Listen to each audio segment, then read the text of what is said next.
नमस्कार दोस्तों गौतम बुद्ध की शिक्षाएं हमें जीवन और मृत्यु के रहस्य को समझने का मार्ग प्रदान करती है। ये कहानी जीवन की यात्रा, मृत्यु के बाद का सत्य, एक युवा शिष्य आनंद और उनके गुरु के बीच संवाद के माध्यम से हमें यह सिखाती है कि मृत्यु अंत नहीं है बल्कि एक नई शुरुआत है।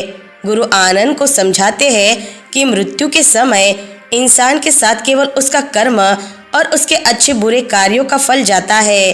धन, परिवार और मित्र पीछे छूट जाते हैं, लेकिन हमारी आत्मा वही प्राप्त करती है जो हमने जीवन में बोया है। ये कहानी आत्मा की यात्रा, कर्म के महत्व और मोक्ष प्राप्ति के मार्ग को सरल और प्रेरणादायक रूप में प्रस्तुत करती है। ये कहानी न केवल मृत्यु का सच उजागर करती है बल्कि जीवन को सही ढंग से जीने का संदेश भी देती है। दोस्तों, मृत्यु का सच जानने के लिए इस कहानी को अंत तक जरूर से देखें। उससे पहले अगर आप हमारे चैनल पर नए हैं तो हमारे अकेला अनमोल साथी यूट्यूब चैनल को लाइक, शेयर और सब्सक्राइब जरूर से कर ले। तो चलिए दर्शकों, शुरू करते हैं आज की कहानी को। दोस्तों, गांव के एक शांत कोने में आनंद नाम का एक युवक रहता था। उसका जीवन साधारण था, लेकिन उसके मन में एक असाधारण सवाल हमेशा गूंजता रहता था। जीवन का असली उद्देश्य क्या है? मृत्यु के बाद क्या होता है? आनंद एक किसान परिवार में जन्मा था। बचपन से ही उसने जीवन के कठोर पहलुओं को देखा था, मृत्यु, बीमारी और गरीबी। एक दिन जब उसने अपने प्रिय मित्रों को खो दिया तो वह प्रश्न और गहराई से उसके मन में घर कर गया। एक रात जब गांव में सब गहरी नींद में थे, आनंद आसमान की ओर देख रहा था। अनगिनत तारों के बीच उसे ऐसा महसूस हुआ जैसे कोई अदृश्य शक्ति उसे पुकार रही हो। वह समझ गया कि उसे अपने सवालों के उत्तर खोजने के लिए अपनी साधारण जीवन शैली को छोड़कर ज्ञान की तलाश में निकलना होगा। आनंद ने सुना था कि जंगल के उस पार एक ज्ञानी गुरु आचार्य बृहस्पति रहते हैं। उन्होंने जीवन और मृत्यु के रहस्यों पर अनेक शिक्षाएं दी थी। आनंद ने अपने सफर की शुरुआत की। कई दिनों की यात्रा के बाद वह गुरु के आश्रम पहुंचा। वहां का वातावरण शांति से भरा हुआ था।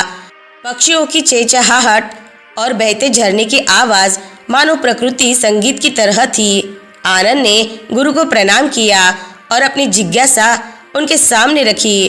गुरु ने मुस्कुराते हुए कहा, आनंद, जीवन और मृत्यु केवल शब्द है। जो इन्हें समझ लेता है वह सत्य को पा लेता है, लेकिन यह यात्रा आसान नहीं है। क्या तुम इसके लिए तैयार हो?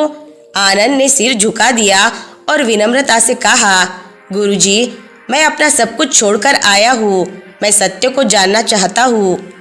गुरु ने उसे अपनी संगत में रहने की अनुमति दी और कहा, पहले तुम ध्यान और शांति के माध्यम से अपने मन को शांत करो। सत्य का अनुभव तभी होगा जब मन निर्मल होगा।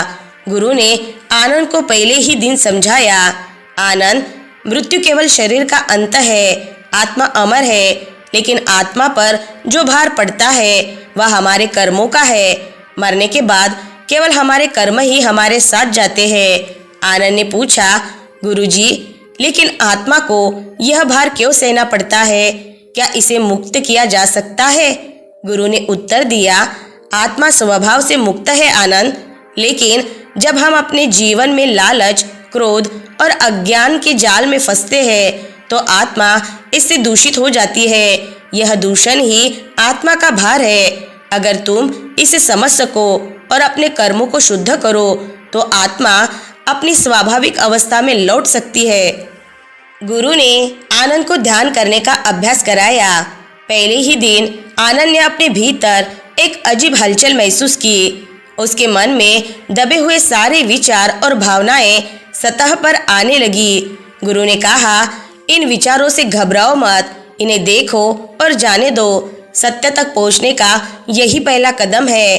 आश्रम में कुछ समय बिताने के बाद आनंद ने गुरु के मार्गदर्शन में ध्यान और साधना करना शुरू कर दिया। एक दिन गुरु ने उसे पास बुलाया और पूछा, आनंद, क्या तुमने कभी अपने कर्मों के बारे में सोचा है? आनंद ने सिर झुकाकर कहा, गुरुजी, मैंने केवल वही किया है जो आवश्यक लगा, लेकिन अब मैं समझता हूँ कि मेरे कर्मों का प्रभाव गहरा है। कृपया मुझे सिखाइए कि मैं अपने कर्मों को कैसे सुधार सकता हूँ। गुरु ने समझाया, आनंद, अच्छे और बुरे कर्म आत्मा के लिए बीज की तरह है।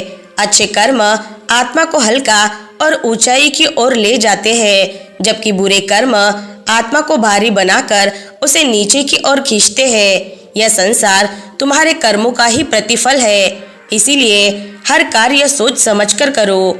गुरु ने आनंद को एक कहानी सुनाई। एक किसान ने अपने खेत में जहरीले बीज बो दिए। जब फसल आई तो उसमें केवल कांटे और जहर भरा था। किसान ने सोचा कि वह इसे खाने से बच जाएगा, लेकिन फसल के जहर ने धीरे धीरे पूरे गांव को प्रभावित कर दिया। ऐसे ही बुरे कर्म केवल तुम्हें नहीं बल्कि आसपास के लोगों को भी नुकसान पहुंचाते हैं। आनंद ने महसूस किया कि उसके जीवन में कई ऐसे क्षण हैं जब उसने अपने स्वार्थ के कारण दूसरों को दुख पहुंचाया था। उसने अपनी गलतियों को स्वीकार किया और प्रतिज्ञा की कि आगे से वह हर कर्म को ध्यानपूर्वक करेगा। एक दिन गुरु ने आनंद को 4 आर्य सत्य और अष्टांगिक मार्ग का ज्ञान दिया। उन्होंने कहा, आनंद, यदि तुम जीवन और मृत्यु के चक्र से मुक्त होना चाहते हो तो इन सत्यों को समझो। पहला, दुख सत्य है। दूसरा, दुख का कारण तृष्णा है। तीसरा, तृष्णा का अंत ही दुख का अंत है। चौथा, इस अंत तक पहुंचने का मार्ग अष्टांगिक है। गुरु ने शिष्य को अष्टांगिक मार्ग सिखाए। पहला, सम्यक दृष्टि। दूसरा, सम्यक संकल्प। तीसरा, सम्यक वाणी। चौथा, सम्यक कर्म। पांचवा, सम्यक आजीविका। छठा, सम्यक प्रयास। सातवां, सम्यक स्मृति। आठवां, सम्यक समाधि। आनंद ने इस ज्ञान को अपने जीवन में लागू करने का प्रण लिया। उसने देखा कि जीवन के हर क्षण में, चाहे वह छोटा हो या बड़ा, इन मार्गों का पालन करना संभव है। कुछ महीनों बाद गुरु ने आनंद को मृत्यु का अनुभव करवाने का निर्णय लिया। उन्होंने कहा, आनंद, ध्यान के माध्यम से तुम अपने भीतर मृत्यु का अनुभव कर सकते हो। इससे तुम्हें समझ आएगा कि मृत्यु केवल परिवर्तन है, अंत नहीं। गुरु ने आनंद को एक गहन ध्यान प्रक्रिया में प्रवेश कराया। आनंद ने महसूस किया कि उसका शरीर शून्य हो रहा है। उसने अपने जीवन के हर कर्म को देखा, अच्छा, बुरा और तटस्थ। उसे यह भी महसूस हुआ कि मृत्यु के बाद आत्मा केवल उन कर्मों को साथ लेकर जाती है जो उसके जीवन की यात्रा को प्रभावित करते हैं। ध्यान से बाहर आने के बाद आनंद की आंखों में आंसू थे। उसने गुरु से कहा, गुरुजी, मैंने देखा कि मेरे कर्म ही मेरी आत्मा को दिशा देंगे। मैं अब से केवल अच्छे कर्म करने का प्रयास करूंगा। गुरु ने मुस्कुराकर कहा, यह समझ ही तुम्हें सत्य की ओर ले जाएगी आनंद। अब तुम अपने भीतर के अंधकार से मुक्त हो रहे हो। गुरु ने आनंद से कहा, आनंद, जीवन का उद्देश्य केवल जीना नहीं है बल्कि आत्मा को शुद्ध करना और मोक्ष प्राप्त करना है। उन्होंने समझाया कि मोक्ष का अर्थ है जन्म और मृत्यु के चक्र से मुक्ति। इसके लिए आत्मा को स्वच्छ, शांत और शुद्ध बनाना आवश्यक है। आनंद ने पूछा, गुरुजी, क्या यह संभव है कि मैं इस जीवन में मोक्ष प्राप्त कर सकूं? गुरु ने उत्तर दिया, यदि तुम अपने हर कर्म, विचार और भावना को शुद्ध कर सको तो तुम मोक्ष की ओर बढ़ सकते हो। यह कठिन है लेकिन असंभव नहीं। आनंद ने अपने जीवन के हर क्षण को ध्यानपूर्वक जीने का निर्णय लिया। आनंद ने ध्यान, साधना और परोपकार के माध्यम से अपनी आत्मा को शुद्ध करना शुरू किया। उसने अपनी सारी संपत्ति गरीबों में बांट दी और दूसरों की सेवा करने लगा। गुरु ने उसे बताया, दान और परोपकार आत्मा को हल्का करते हैं, लेकिन याद रखो, यह केवल बाहरी कर्म नहीं है, तुम्हारे अंदर की भावना भी शुद्ध होनी चाहिए। गुरु ने आनंद से कहा, आनंद, अब तुम्हारी शिक्षा पूरी हो चुकी है। अब समय आ गया है कि तुम इस ज्ञान को दूसरों तक पहुंचाओ। आनंद ने गुरु का आशीर्वाद लिया और अपने गांव लौट आया। उसने वहां सत्य और धर्म का प्रचार करना शुरू किया। आनंद ने अपने ज्ञान से गांव के कई लोगों का जीवन बदला। उसने उन्हें सिखाया कि अच्छे कर्म कैसे जीवन को बदल सकते हैं। उसका जीवन एक प्रेरणा बन गया। आनंद ने अपने जीवन के अंतिम क्षणों में शांति और संतोष का अनुभव किया। उसने अपनी आंखें बंद की और देखा कि उसकी आत्मा हल्की होकर प्रकाश की ओर बढ़ रही है। गुरु के शब्द उसके कान में गूंज रहे थे, मृत्यु केवल एक नई यात्रा की शुरुआत है। दोस्तों, गौतम बुद्ध की शिक्षाओं के अनुसार मृत्यु केवल भौतिक शरीर का अंत है, आत्मा का नहीं। हमारी आत्मा मृत्यु के बाद भी जीवित रहती है और अपने कर्मों के आधार पर नई यात्रा प्रारंभ करती है। इस कहानी के अंत में गुरु आनंद को यह समझाते हैं कि जीवन में किए गए अच्छे कर्म ही आत्मा का सच्चा धन है, जो मृत्यु के बाद भी साथ जाते हैं।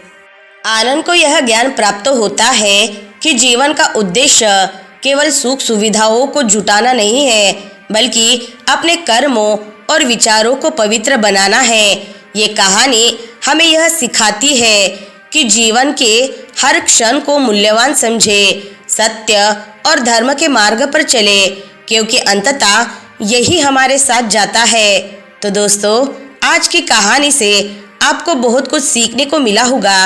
वीडियो अगर पसंद आई होगी तो वीडियो को लाइक, शेयर और चैनल को सब्सक्राइब जरूर से कर ले।